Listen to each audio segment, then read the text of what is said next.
Hey guys, how's it going? It's Blepnir here with another team review, and today I wanted to show you guys a team consisting of Dedenne on the lead, regular Flygon as a safe swap, and a Kartana in the back. This team was really fun to play, and the thought process behind it was that there's almost always an Azumarill on the team, right? In the high expert range of the Fantasy Cup, and the Dedenne does a good job of beating Azumarill or Tapu Fini in the lead, and then the Kartana obviously shuts down any water type in the back, and the Dedenne actually has quite a good matchup with the Registeel in the lead as well, right? Because it's going to be resisting both the Focus Blast and the Zap Cannon from Registeel. Unfortunately, it still goes down to 2 Focus Blasts or Zap Cannons, whichever one happens to have. But it's still quite good. It can basically beat Registeel as long as it's willing to go down shields. You don't necessarily want to use shields, honestly, in the lead because the Kartana obviously needs shields in the back. Kartana is one of the squishiest Pokemon in the game. It is the Pokemon with the highest attack stat, so it hits really hard. Technically, any Pokemon that has close to as much of an attack stat as it, such as Sharpedo, would hit even harder because they have the Shadow form, right? So Kartana doesn't have a Shadow form yet, but it hits like a Shadow Pokemon, and it has access to Razor Leaf, which is the hardest hitting fast move in the game. It has 2 really good charge moves in Night Slash and the Leaf Blade. Leaf Blade is one of the best charge moves in the game. It's also incredibly cheap. It only takes 35 energy.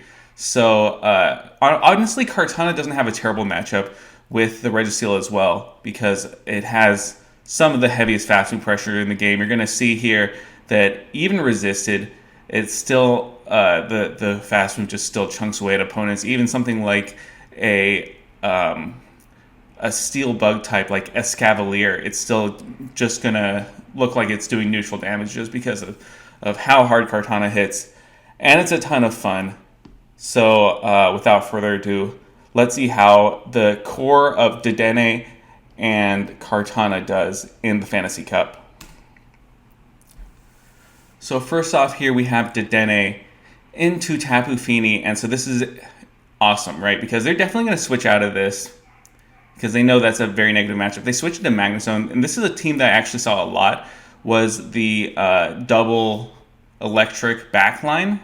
And this is one of the reasons why this team does so good, is because obviously the Flygon is going to have an amazing matchup versus any electric type, right? But the Kartana is just able to absolutely fast move down any electric type as long as shields are up because of the fact that even resisted, those Razor Leafs do so much damage. So you see here that I am just going to farm up as much as I can before they reach that next Mirror Shot. I could survive another Mirror Shot, meaning that I probably could just farm down here, but even if I did farm down, I'd be so low that the Tapu Fini would take me out before I got to 2 moves anyway. So really, this is the smart thing to do, right? Because you can get to 2 moves here. I do believe that if they don't throw, I'm actually going to get to another Scorching Sands. This is one of the great things. Oh yeah, see, we got the debuff, so that means we're definitely going to get to another Scorching Sands. This is the great thing about regular Flygon as opposed to Shadow Flygon, is a Shadow Flygon would never be able to do that, right? It would, even if it got the debuff, it would not survive to get to another Scorching Sands. We force them to throw their energy. We're in a really good spot here because they have the Magneton in the back, and we have shields up, which means that we can just Razor Leaf down the world here in the 2 shields. You're going to see we might actually take a move here. There's no reason to keep this Dedenne around, right? Because their Kartana absolutely just shreds through the Azumarill. So we can take any energy here and then bounce out. Magneton Bomb does a lot, but this is completely safe for us. And you're going to see that we are actually going to top left at the last minute here, right? We are going to surrender because we're already legend and we're just having a good time. We don't have to win every single battle here, right? But that would have been an easy win in the first battle. And then I'm going to actually show you my last battle is a similar situation, except for I completely threw the game. That was a good game versus Status Stan, who is a friend and someone that I often see in my streams. So, of course, if I recognize someone from my streams, or if you just holler at me in any social media, I'll eventually recognize you, and then I will, of course, top left to you. I don't top left to everyone because some people actually don't want that, but if you make it clear that you want me to give you the win, then I will remember your name. I will give you the win. But here we have Terrible Noob. This is my first time seeing this player, so I like the name. I might give them the win this game as well. We're going to see. It's a funny name, Terrible Noob. So you see there that I actually got a shield right off the bat from the discharge. You might think that's a strange play, but I actually went up against 3 Galarian Wheezing leads. Every single one of them shielded, which is amazing for me. It's even more amazing that they don't have Play Rough. I was making the call that they didn't have Play Rough. I really just want to give Kartana a shield advantage. Like, that is the most surefire win con in my experience, is Kartana with a 1 or 2 shield advantage, just absolutely going ham. And you see here that they actually just quit out. So they're in a terrible spot there, right? Because they completely let go of the Galarian Wheezing, and they also gave away a shield. I bet that they had a Azumarill in the back.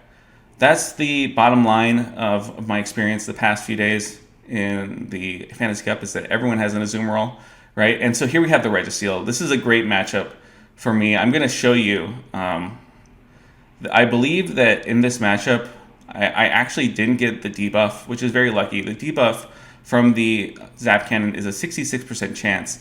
And if I get the debuff, it's a little bit problematic because then I might not be able to take them out in 3 moves. But I do farm up to 8 Thunder Shocks, and that ties them to the Zap Cannon.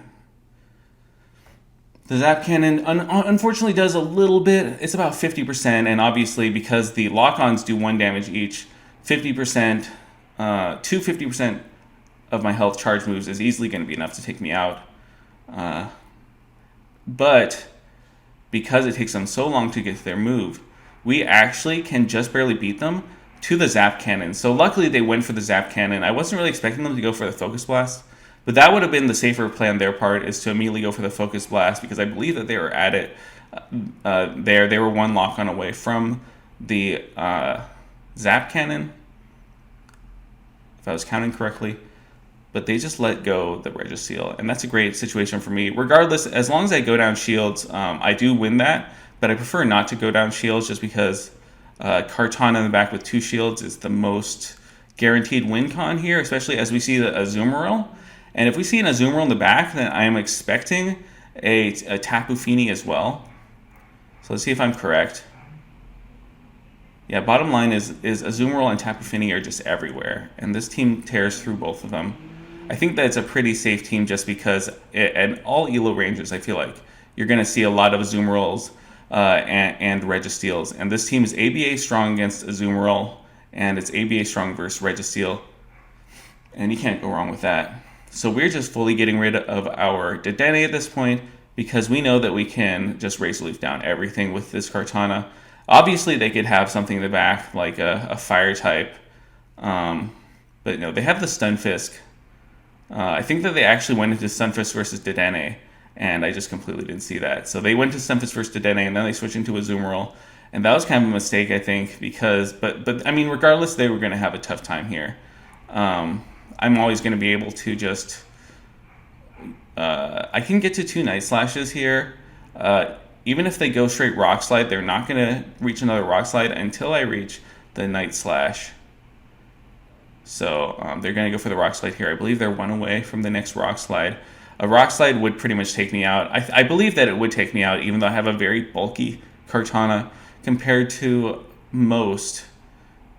A Rock Slide, only single resisted, would definitely do about like 40% of my health. You're going to see later, even double resisted moves just do so much damage versus Kartana. They hit like they're super effective, basically, if they're double resisted. If they're only single resisted, they hit as if they're they're double super effective, right? They're just, everything hits Kartana so hard, it just cannot take a hit at all. The only thing squishier than it would be, I think, an attack Deoxys. Attack Deoxys might be slightly squishier, or a Shadow Sharpedo, a Shadow Alakazam, but very few things. So you got to give it those shields, or just completely sack it. I should not have included this matchup. This was just someone that was tanking. But we're happy to take their elo. Yeah, bye-bye. Yeah, so it's getting late in the season. We're seeing a lot of people tanking for the Go Battle Week. Sound off in the comments down below if you are going to be participating in Go Battle Week. I'm very excited for it. That's another reason why I'm top lefting some games, is because I definitely don't want to be high elo for Go Battle Week. I want to be low elo. I want to get through all of my battles to get all that Stardust. And it's taken a while for us to get our next opponent. I absolutely hate this pose, by the way. The point and point down pose just looks terrible. Let me know what do you think about that pose in the comments down below. So this is fantastic. I've been seeing so many Azumarills in the lead today and yesterday. And this is a fantastic swap for me. I was very slow on the swap, and you're going to see that, unfortunately, I think I might have to expend 2 shields, because this next Dragon Claw is not going to take them out. And that would not be good. You know, that's going down 2 shields is the opposite of what you want to do when you have Kartana in the back. But at the same time, I don't really want to lose here, just because it's hard for either my back 2 Pokemon to farm down. And you see there, they actually just barely managed to take them out before they reach the move, which is very fortunate.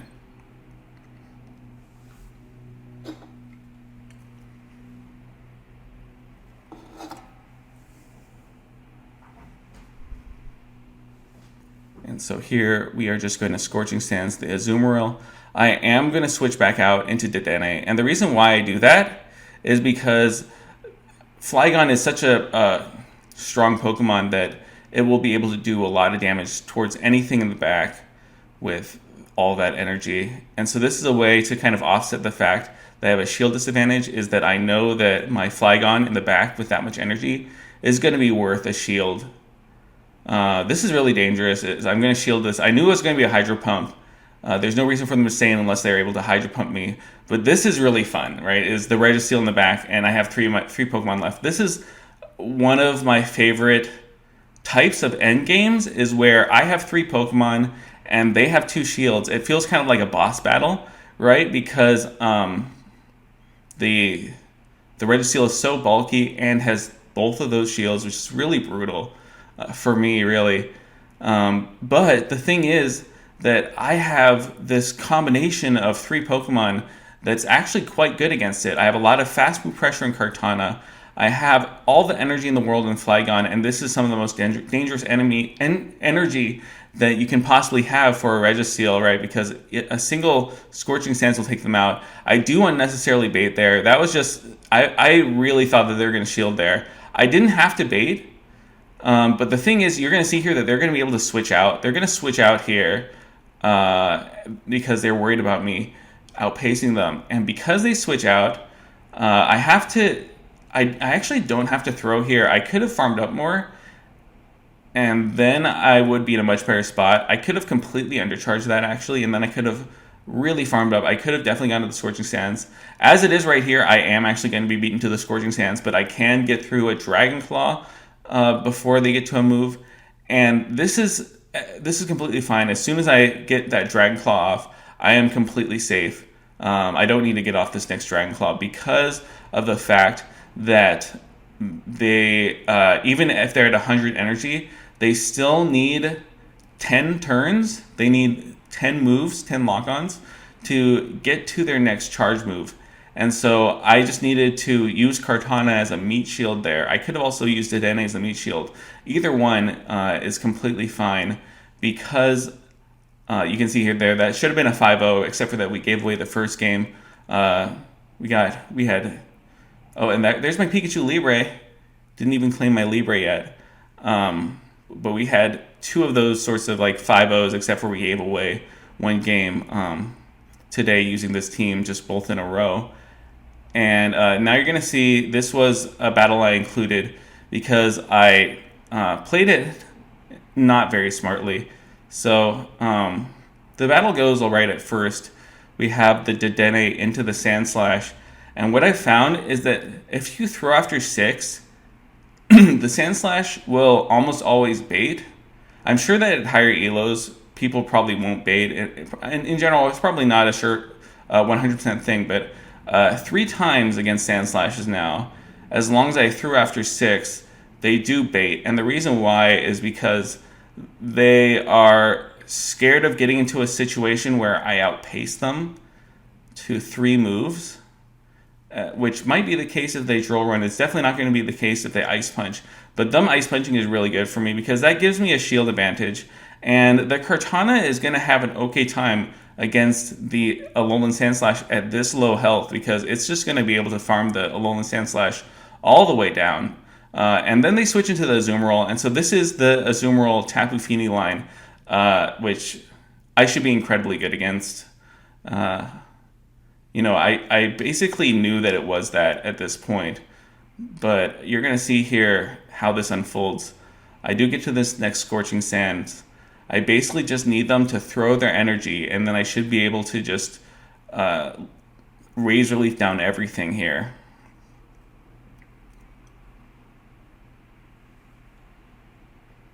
Yeah, I need them to throw their energy. I'm going to take this move. And then I think that I'm going to go into Dedenne because I want them to throw onto Dedenne. No, I'm going to go into Kartana actually because I can actually snipe this down at this range. If I didn't think I could snipe down with Kartana, I would go into Dedenne.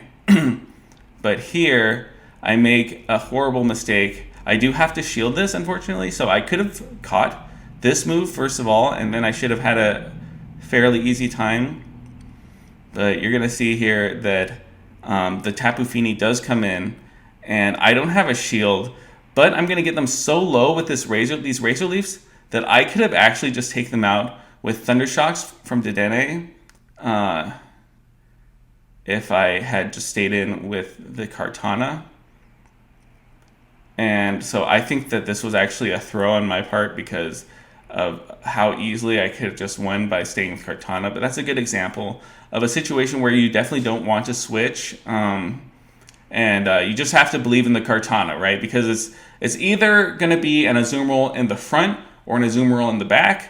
And this team does perfectly against both of those. You can see also that it does good against Registeel in the front and the back. And for me, Registeel and Azumarill were the 2 most common Pokemon in the lead or in the back somewhere. So if that's the case for you, if it's not, then please comment down below. Let me know what you think about this team. If you use the team, let me know what's been working for you or hasn't been working for you in the Fantasy Cup and in GBL in general. And have a great day, guys.